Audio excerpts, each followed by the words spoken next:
할렐루야. 오늘 좀 당황스러우셨죠? 성경 찬송을 갖고 오신 분들은 당황을 덜 하셨을 거고, 성경 찬송을 아까 안 갖고 오신 분들은 조금 힘들으셨을 것 같아요. 오전까지 잘 됐던 게 갑자기 예배 전에 신호가 잡히질 않아요. 인터넷 방송은 잘 되고 있는데 요 안에서는 안 되고 있어요. 그래서 시작할 때 마음이 좀 무거웠는데 오늘 찬양 대연에 찬양이 제 좀 혼란스러운 마음을 잘 가라앉혀 주셔서 얼마나 감사한지 모르겠습니다. 오늘 우리가 성령 받아야 합니다 라는 제목으로 세 번째 말씀을 드리는데, 제가 첫 번째 말씀에서는 왜 우리가 성령을 받아야 되는지 말씀을 드렸어요. 성령을 받아야 하나님이 누구 편이 되어주신다고 그랬어요. 내 편이 되어주신다. 그래서 위로자가 되어주시고 변호자가 되어주시고 격려자가 되어주신다. 그래서 우리가 성령을 받아야 된다. 그래서 성령 받아서 하나님이 주시는 풍성한 생명을 누리게 되므로 우리의 자녀들이 예언을 하고 우리의 젊은이들이 환상을 보게 되고 우리의 노인들이 꿈을 꾸게 된다고 말씀을 했어요. 그리고 두 번째 설교에서는요, 그러면 이 귀한 성령을 어떻게 하면 우리가 받을 수가 있느냐. 첫째 뭐 해야 된다고 그랬어요? 할렐루야. 그래도 한 분이라도 대답해 주셔서 제가 굉장히 위로가 됩니다. 자, 성령을 받으려면 뭘 해야 된다고 그랬어요? 회개해야 된다. 그렇죠? 회개하는 사람이 성령을 받는데 그 회개는 뭐냐? 지금의 내 삶의 방식이 잘못된 것을 인정하고 하나님께로 완전히 돌아서는 것이 회개라고 그랬어요. 그리고 두 번째로는 하나님께 뭐 해야 된다고 그랬어요? 순종해야 된다. 고맙습니다. 이렇게 대답해 주셔서 회개하고 두 번째로는 하나님 앞에 순종해야 성령을 받는다. 순종이라는 것을 제가 앱솔루트 투더빌 가시라고 그랬어요. 그렇게 설명을 드렸어요. 하나님의 뜻에 대한 완전한 항복, 이게 순종이라는 거예요. 기분 좋을 때 하고 기분 나쁘면 안 하고가 순종이 아니라 그 하나님의 말씀, 하나님의 뜻에 대해서 완전히 항복하는 것, 하나님 앞에 나와서 지금까지 내 무기로 삼았던 것 다 내려놓는 것이 순종이라는 거예요. 그래서 교회 안에서는 뭐 따질 게 없는 거예요. 내 지위, 내 명예, 내 자존심, 내 학문, 나의 지식, 내 배경, 내 자랑 다 내려놓고 어떤 사람이 뭘 받는다고 그랬습니까? 성령을 받는다. 아멘이시죠? 자, 그리고 오늘 계속해서 세 번째로 어떻게 하면 우리가 성령을 받을 수가 있느냐? 회개와 순종과 그리고 세 번째로는 기도하는 사람이 성령을 받아요. 어떤 사람이 성령 받는다고요? 기도하는 사람. 여러분, 우리 예수님의 제자들 예루살렘을 떠나지 말고 내가 너에게 약속한 것을 받을 때까지 예루살렘에 머물러 있으라고 하시는 이 주님의 말씀에 순종해서 예루살렘에 있는 한 다락방, 우리가 어딘지는 몰라요. 그러나 한 다락방에 모여서 그들이 함께 있었어요. 우리는 아무 생각 없이 누가복음 24장 49절에 나와 있는 이 말씀, 위로부터 능력으로 입혀질 때까지 이 성에 머물러 있으라 하신 이 말씀, 그냥 아무 생각 없이 우리가 읽어 내려갈 수가 있어요. 하지만 이 말씀은 결코 그렇게 쉽게 읽을 수 있는 내용의 말씀이 아니에요. 여러분, 제자들이 지금 한 곳에 모여 있었어요. 그때 당시의 상황에서 보면 제자들은 용기가 없었던 사람들이었었어요. 바로 며칠 전까지 유대인들이 무서워서 문을 걸고 숨어 지냈던 제자들, 예수님의 제자였다는 그 이유 하나 때문에 언제 어디서 그들에게 어떤 일들이 불어닥칠지 모르는 그러한 상황 속에서 제자들은 굉장히 떨고 있었거든요. 그런데 예수님이 주신 말씀이 기억이 나서 너희는 예루살렘을 떠나지 말고 한 곳에 모여 있으라, 이 말씀, 그 말씀 앞에서 그들이 항복해야 되는 거예요. 온전히 순종해야 되는 거예요. 그래서 그 순종함으로써 그들의 불안한 마음까지도 이길 수가 있었다고 하는 것을 우리가 보게 된다는 거죠. 누가 먼저를 할 것도 없이 한 곳에 모인 제자들 기도하기 시작했습니다. 사도행전 1장 14절에서는 그들이 마음을 같이하여 오로지 기도에 힘쓰니라, 이렇게 말씀을 하고 있습니다.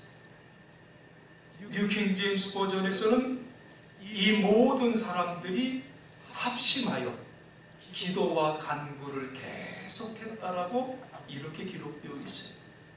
여러분, 이 제자들이 모여서 어떤 기도를 드렸을까요? 참 이상한 질문하죠. 성경에 기록되어 있지 않는 것을 왜 질문하세요? 이렇게 우리가 생각할 수가 있는데 알 수 없어요. 맞아요. 그런데 우리는 어렵지 않게 제자들이 간구했던 그 간구의 내용을 우리는 짐작할 수가 있어요. 주님이 말씀하신 대로 우리가 이 자리에 모여 주님 앞에 간구합니다. 주님이 약속하셨잖아요. 위로부터 오는 능력을 입기까지 라고 말씀해 주셨잖아요. 약속하신 보혜사를 우리에게 보내주세요. 아마 이것이 그들이 모였던 이유였고 그들이 순종의 이유였기 때문에 이렇게 기도한 줄로 믿습니다. 근데 어떤 제자들은 간절히 기도하다가 주님이 주신 말씀을 기억한 사람도 있지 않았겠느냐. 바로 오늘 우리가 읽은 누가복음 11장 9절로 13절 말씀입니다. 구하라, 그러면 너에게 주실 것이다. 찾아라, 그러면 찾을 것이다. 두드려라, 그러면 문이 너희에게 열릴 것이다. 구하는 사람마다 받을 것이다. 찾는 사람은 찾을 것이다. 두드리는 사람에게는 문이 열릴 것이다. 너희 가운데 어떤 아버지가 아들이 생선을 달라 하는데 생선을 주지 않고 뱀을 주겠느냐? 또 계란을 달라 하는데 전갈을 주겠느냐? 너희가 악하더라도 좋은 것을 자녀에게 주려 한다 하물며 하늘에 계신 아버지께서 간구하는 자에게, 기도하는 자에게 성령을 주시지 않겠느냐? 여러분, 우리 주님께서 이미 말씀해 주신 내용이에요.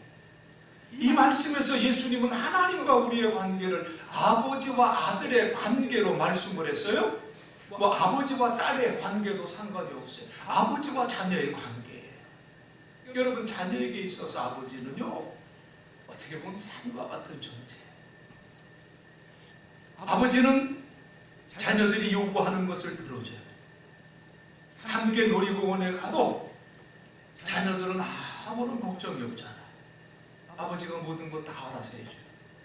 요금도 내주시고 점심값도 내주시고 간식도 사주시고 필요한 모든 것들을 다 채워주세요. 아들이 생선을 달라 하는데 뱀을 줄 아버지 없고요. 아들이 계란을 달라고 하는데 전갈을 주는 아버지 없지요. 반대로 아들이 뱀을 달라고 하는데 그 뱀을 주는 아버지가 또 있겠습니까?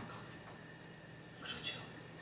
아들이 잘 몰라서 전갈을 달라고 하는데 얘다 여기 있다면서 전갈을 주는 아버지가 세상에 어디 있겠습니까? 철없는 아들이 전갈을 달라고 해도 아버지는 더 좋은 것을 준다고 했어요. 항상 최선의 것을 주는 분, 그분이 아버지다 말이에요. 왜요? 이유는 간단하죠. 아버지는 자녀를 사랑하기 때문에. 그렇죠? 우리 예수님은 이렇게 아버지와 아들의 이야기를 끝을 내는데 하늘에 계신 너희 아버지께 하나님께 성령을 달라고 간절히 기도해라. 이 말씀이에요. 같은 말씀이 마태복음 7장 11절에 있는데요. 너희가 악한 자라도 좋은 것으로 자식에게 줄 줄 알거든 하물며 하늘에 계신 너희 아버지께서 구하는 자에게 좋은 것을 주시지 않겠느냐 말씀해 주셨어요. 우리는 이 누가복음의 말씀과 마태복음의 말씀을 함께 읽으면서 우리가 하나님께 구해야 할 최선의 것은 뭘 달래는 거예요? 성령을 달래는 거예요. 하나님 돈 좀 주세요. 하나님 좀 승진 좀 하게 해주세요. 이게 아니라니까. 가장 좋은 건 성령이라. 하나님께 구해야 할 최선의 것은 성령을 달라고 기도하라는 것, 이런 결론을 우리가 내리게 된다는 사실이에요. 여러분, 특별히 우리 가운데 이렇게 청년들, 젊은 학생들이 함께 예배를 드리는데 이들에게 있어서 정말 그때, 이 청년의 때, 이 젊음의 때라는 것은 굉장히 귀한 때예요. 왜냐? 자신의 인생을 결정짓는 정말 중요한 시기이기 때문에 그렇다는 거예요. 무슨 책을 읽느냐, 이것도 굉장히 중요하죠. 그 책에서 영향받기 때문에. 또 누구를 만나느냐, 이것도 굉장히 중요한 문제예요. 왜냐하면 그 사람에게서 영향을 받기 때문이죠. 이때 어떤 가치관을 형성하느냐도 굉장히 중요하죠. 왜냐하면 그 가치관에 따라서 인생이 형성되기 때문에 그래요. 여러분, 성경에 나오는 인물 중에 중요한 인물들이 굉장히 많이 있습니다. 각 사람마다 특징이 있죠. 우리가 잘 아는 아브라함, 이삭, 야곱, 제가 그 특징이 있어요. 여러분, 이삭 같은 분은 어떻습니까? 성품이 온유하고 다른 사람과 다투기 싫어했고 웬만하면 자기가 손해보고 다 양보했어요. 그치? 다 양보했어요. 그런데 기가 막힌 게 뭡니까? 맨날 손해보고 사는 것 같은데 이룰 것 다 이루었고 많은 재산을 소유했던 사람이 이삭이에요. 그렇죠? 또 요셉과 모세, 여호수아, 예언자들, 느헤미야, 에스라 같은 사람들 모두 특징이 있어요. 요셉, 그러면 한마디로 성실한 마음으로 어디서나 인정을 받았던 사람. 거기다가 하나님의 꿈을 해석할 수 있는 은사를 받아서 그것 하나 가지고 한 시대를 경영했던 사람이 요셉이에요. 여러 왕들이 있는데 다윗 같은 사람은 특별히 하나님의 마음을 가장 많이 닮았던 사람, 다윗을 보면서 제일 먼저 느끼는 것은 참 어떻게 이렇게 사람을 미워할 수 없을까 라는 생각을 다윗을 통해서 갖게 돼요. 어쩌면 그런 마음이 우리가 아직 죄인 되었을 때 우리를 구원하기 위해서 그 아들을 우리에게 보내주신 하나님의 마음이 아니었을까, 이런 마음까지도 다윗을 보면서 생각할 때가 있었어요. 그의 아들 솔로몬이 있었었지요. 솔로몬은 하나님께 지혜를 구했던 사람이, 그리고 솔로몬의 간구를 하나님 들어주셨죠. 그런데 그에게 구하지도 않았던 부귀와 영화까지도 하나님이 주셨어요. 아마도 솔로몬처럼 화려한 인생을 살았던 사람은 없었을 거예요. 그리고 이 솔로몬이 전도서를 기록했는데, 전도서는 솔로몬 그 자신이 사치와 향락에 빠져서 하나님 잊고 살다가 다시 하나님께로 돌아온 이야기를 쓴 책이다, 이렇게 보면 되실 거예요. 그가 쓴 글 가운데 청년들에게 이러한 말을 했어요. 전도서 12장 1절에 보면 너는 청년의 때에 너의 창조주를 기억하라, 이렇게 말씀했어요. 젊었을 때에 여러 가지 재미있는 일들에 빠져서 창조주를 잃어버리는 일이 없도록 하고 이 청년의 때에 창조주를 높여라, 이렇게 말씀을 주셨어요. 이 말씀이 누가 한 말이에요? 솔로몬이. 누구에게요? 다음 세대에게 준 말씀이에요. 세상의 모든 지혜와 시적인 영광과 모든 부를 소유했고 세상의 재미에 빠져서 사치와 향락을 보냈던 이 사람, 해보고 다 누려보고 나서 다음 세대 청년들에게 남긴 부탁의 말, 너는 청년의 때에 젊었을 때부터 너의 창조주를 기억하라 하는 이 말씀이었어요. 청년의 그때의 관심사 많죠? 호기심 많고요, 자기를 유혹하는 일들 많고요. 그래서 하나님을 믿는 일에 대한 가치를 잃어버릴 때가 얼마나 많은지 몰라요. 그 재미에 빠져서 하나님을 잊어버리는 청년들이 있습니다. 언제라도 다시 찾아오면 되지, 이렇게 생각하는 부모들이 의외로 많이 있어요. 그런데 솔로몬의 말은 뭡니까? 그렇게 생각하지 말라는 거예요. 그게 잘못된 생각이라는 거예요. 젊은 날의 창조주를 기억하라. 여러분, 젊은 날에만이 아니라 젊은 날 때부터 일평생 창조주를 기억하라. 영원히 지워지지 않도록 우리 가슴속에 깊이 새기면서 우리가 살아가야 될 줄로 믿습니다. 그 창조주 하나님께서 예수님의 말씀을 통해서 우리에게 주신 말씀이 성령을 받도록 간구하라고 하는 말씀, 그것이 너에게 있어서 가장 귀하고 좋은 것이다. 성령을 구하라는 거예요. 그러면 우리는 성령을 받기 위해서 어떻게 기도해야 되겠습니까? 주님은 오늘 본문에서 우리에게 이렇게 말씀해 주셨어요. 구하라. 그러면 너희에게 주어질 것이다. 찾아라. 그러면 찾을 것이다. 두드려라. 그러면 문이 너희에게 열릴 것이다. 구하는 사람마다 다 받을 것이다. 찾는 사람은 다 찾을 것이다. 두드리는 사람에게는 문이 열릴 것이다. 이렇게 말씀했어요. 저는 이 말씀을 읽을 때 그 음악 용어에 크리센도라는 그 표시가 있어요. 그 크리센도라는 말은 어떤 뜻이냐면, 우리 지기자님 앞에서 제가 주름 잡는 것 같아서 미안한데, 점점 어떻게 해야 되는 거냐면 점점 세게 그런 뜻이거든요.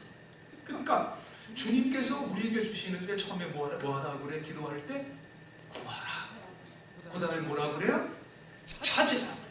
그 다음에 뭐 어떻게 하라고 그랬어요? 점점 세게. 우리가 하나님께 구할 때는 이러한 그 강력한 소원, intense desire라고 그러죠. 강력한 욕구라고 그러죠. 이러한 강력한 욕구를 가지고 하나님께 간구해야 된다고 말씀해 주고 있는 거예요. 한 번 기도해 봐서 안 되면 뭐 그냥 말고, 이런 자세가 아니라 하나님께 열심히 열정을 가지고 간절하게 기도해야 된다고 하는 것을 하나님이 우리에게 말씀해 주시는 거예요. 성령을 구할 때만 그런 것이 아니에요. 하나님께 무엇을 구하셨는지 이런 강력한 소원을 가지고 하나님 앞에 기도하라. 구하고 찾고 두드리라. 이렇게 기도하라고 우리에게 말씀해 주고 있어요. 이사야서 44장 3절에서 이런 말씀이 나와요. 나는 목마른 자에게 물을 주며 마른 땅에 시내가 흐르게 하며 나의 영을 내 자손에게, 나의 복을 내 후손에게 부어주리라. 마지막 속에 말씀을 주셨어요. 비유적으로 말한다면 하나님께 간구하는 것은 목마른 사람이 하나님 내게 물 좀 주세요. 하나님 내게 물을 주세요. 결사적으로 부르짖는 것과 같다는 그 말씀이에요. 무엇이든지 하나님께 구할 때는 이렇게 간절한 소원을 가지고 구하라는 말씀이에요. 많은 사람들이 누가복음 11장을 읽으면서 여기까지 생각을 해요. 그래, 하나님께 구할 때 이렇게 열심히 구해야 되겠구나. 내가 오늘부터 정말 하나님 앞에 구할 때마다 정말 말씀해 주신 대로 내가 구하고 찾고 두드리면서 내가 기도해야지, 열심히 해야지 라고 생각을 해요. 그런데 여러분, 여기서 그치면 안 된다는 거예요. 중요한 문제가 있어요. 성령을 구하는 기도를 드리는 데 있어서 여러분이 하나님 앞에 간구함에 있어서 가장 조심해야 될 문제는 뭐냐면 그것을 구하는 동기가 순수해야 된다, 그 말씀이에요. 정말 중요한 문제. 성령을 구하는 동기가, 내 기도의 제목이 이기적이 되어서는 안 된다, 그 말씀이에요. 우리 목사들이 시험을 받을 때가 이때예요. 능력 있는 설교사가 되고 싶어서. 그렇죠? 그냥 손만 딱 얹으면 그냥 죽어나던 사람도 벌떡벌떡 일어나. 그런 능력을 받고 싶어서 왜 하나님 나한테는 이런 걸 안 주십니까? 어떤 사람은 어떤 분야에서 탁월성을 드러내기 위해서 성령을 구할 때도 있어요. 얼핏 보아서는 괜찮은 것 같아요. 문제 없는 것 같아요. 오히려 유능한 설교자가 되기 위해서, 능력 있는 목회자가 되기 위해서 성령을 구해야 되는 것이 아니냐, 이렇게 생각하기도 쉬워요. 평신도들도 마찬가지죠. 내가 속한 분야에서 크리스찬으로서의 탁월성을 드러내기 위해서 성령을 구하는 것이 잘못된 것이 아니지 않나요? 이렇게 생각할 수도 있습니다.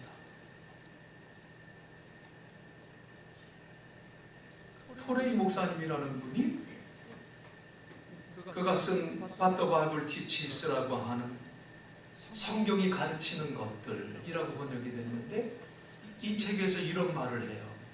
오늘 이게 좀 보이면 같이 읽으려고 했는데 제가 찬찬히 읽어드릴게요. 토레이 목사님이 이런 말을 하고 있는데, 단순히 성령 세례를 간절히 바라는 것만으로는 충분하지 않습니다. 올바른 동기를 가지고 구해야 됩니다.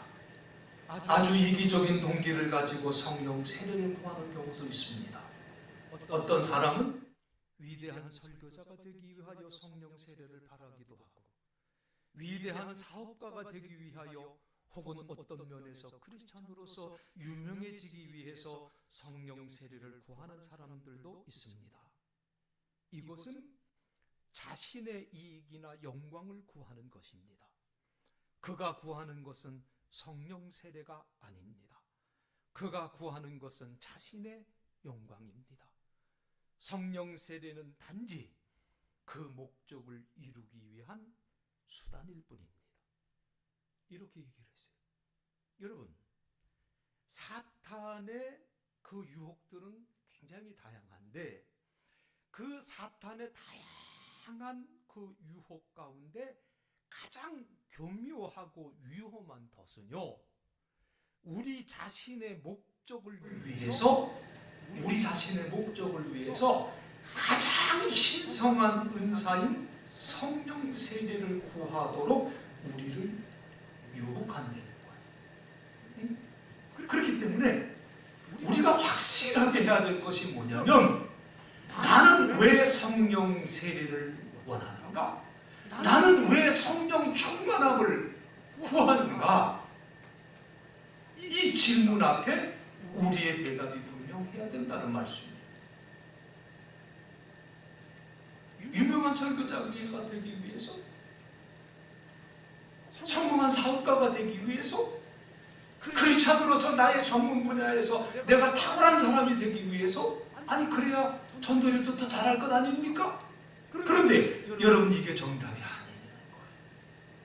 하나님의 선한 목적을 위해서 나 자신을 드리기 위해서, 내 자신을 드리기 위해서 우리는 성령의 충만함을 구하고 성령 세례를 덧입기를 원하는 삶을 살아야 된다는 말이죠. 하나님의 선한 목적을 위해 하나님께서 사용하는 도구가 되겠습니다. 이것이 성령 충만의 이유가 되어야 되지 않겠습니까? 나의 의지, 나의 결심, 나의 힘만으로는 되지 않기 때문에 우리가 성령 세례를 구하는 거예요. 이 시대의 복음의 증인으로 살기 위해서 우리는 성령의 충만함 받기를 원하는 줄로 믿습니다. 여러분, 대개들 교회, 좀 규모가 있는 교회들을 보면 이런 모임들이 이렇게 나누어지는 것을 보게 돼요. 찬양을 좋아하는 사람들은 그 모임에 잘 가요. 그래서 그곳에서 열심히 찬양해요. 또 봉사하는 것을 귀하게 여기는 분들은 봉사하는 곳에 잘 가요. 요즘에 재능 기부라는 말 많이 쓰이잖아요. 재능 기부를 하면서 봉사하는 사람들도 많아요. 그런데 막상 가장 중요한 성령 세례를 받기 위해서 기도하는 사람들은 희박하네요. 그나마 대부분 이기적인 목적을 가지고 자기 목적 달성을 위해서 성령 세례를 구하는 사람들이 많다 이 말씀이에요. 기복신앙에 푹 빠져서. 응? 제 주변에도 그런 사람들이 많이 있었어요. 학창 시절에 제 주변에는 재능 있는 선배들도 있었고 후배들도 있었어요. 노래에 재능 있는 사람들도 많았었어요. 얼마나 목소리가 좋은지 함께 노래를 부르면서 야, 나도 이 양반처럼 노래했으면 좋겠다. 좀 우스운 얘기지만 제가 잘 뭐라 그럴까, 기분 좋으라고 하신 말씀이 있죠. 아이, 목사님 노래 잘하세요. 이런 얘기를 가끔 들어요. 근데 제가요, 노래를 잘하지는 못해요. 저는 제 주변에 있었던 이 노래 잘하는 이 선배 후배들 옆에서 그냥 흉내만 냈어요. 그 사람이 내는 목소리만 흉내를 냈어요. 그러다 보니까 어느 순간에 그래도 화음은 좀 맞춰가더라고요. 그래서 제 젊은 시절에는 그런 부러움이 참 많았었어요. 야, 나도 저렇게 노래했으면 참 좋겠다. 야, 너무 부럽다. 그런데 안타까운 것은 그는 지금 어디서 무엇을 하고 있는지 소식조차 알 길이 없어요. 그럼 사도행전 17장 25절에 보면 이런 말씀이 있습니다. 하나님께서 무엇이 부족한 것이 있어서 우리의 섬김을 필요로 하는 것이 아닙니다. 하나님께서 무엇이 부족한 것이 있어서 우리의 재능을 필요로 하는 것이 아닙니다라고 말씀해 주고 있어요. 오늘도 우리 하나님은 누구를 찾느냐? 겸손하게 자신의 삶을 하나님 앞에 드리는 사람을 우리 하나님은 찾고 계신다는 거죠. 우리 하나님은 그 사람을 도구로 사용하셔서 하나님의 뜻을 이루어 가시는 하나님이시다. 때문에 우리가 해야 될 일이 무엇입니까? 겸손히 주님 앞에 무릎 꿇고 성령의 은혜를 구하는, 성령의 세례를 간절히 구하는 우리 모두가 되어야 될 줄로 믿습니다. 이것이 내가 가장 먼저 구해야 할 최선의 것이다. 이 믿음을 가지시길 축원합니다. 간절히 구하세요. 시편 103편 5절에서 하나님은 좋은 것으로 내 소를 만족하게 하사 내 청춘을 독수리같이 새롭게 하시는도다 말씀해 주셨는데, 여러분, 성령의 은혜를 간절히 구하는 가운데 성령의 임재하심을 여러분 체험하시고 하나님이 나를 독수리같이 새롭게 하셔서 아름답게 쓰시는 은혜가 여러분 위에 충만하게 임하시고 주님의 이름으로 간절히 축원드리겠습니다. 기도하겠습니다. 하나님, 은혜와 사랑을 진심으로 감사합니다. 오늘도 우리가 간절히 기도하는 가운데 성령 충만함의 은혜를 누릴 수 있음을 다시 한번 깨닫게 됩니다. 구하고 찾고 두드리는 그 우리의 기도가 이기적인 목적이 아니라 주의 영광을 위하여 구할 수 있는 우리 모두가 되게 도와주셔서 하나님, 우리 사랑하는 믿음의 권속들 모두가 날마다의 삶 속에서 성령이 함께 하신 그러한 놀라운 은혜를 덧입게 하여 주옵시고, 그 은혜 속에서 하나님이 행하시는 선한 도구로 아름답게 쓰임받을 수 있는 승리의 삶 살아갈 수 있도록 우리 사랑하는 믿음의 권속들을 붙들어 주옵소서. 예수님 거룩하신 이름 받들어 간절히 기도드립니다.